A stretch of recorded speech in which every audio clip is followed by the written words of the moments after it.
Cześć! W filmie pokażę Ci, jak zmienić pasmo Wi-Fi w GoPro Fusion 360.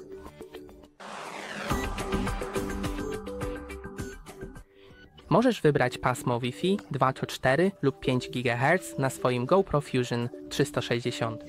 Pasmo 2,4 GHz ma większy zasięg, więc może łączyć się przez ściany i z większej odległości, ale sieć 5 GHz będzie miała wyższą prędkość. Więc w zależności od Twoich potrzeb możesz to zmienić, klikając ten przycisk tutaj, aż przejdziesz do ustawień. Następnie kliknij przycisk REK, potem kliknij przycisk REK 3 razy, aby przejść do ustawień łączności, a następnie przejdź do pasma. Teraz możesz kliknąć OK, a to przełączy na 2,4 GHz lub 5 GHz. I następnie przejdź w dół i kliknij zakończ. I to wszystko na dziś. Nie zapomnij polubić i zasubskrybować.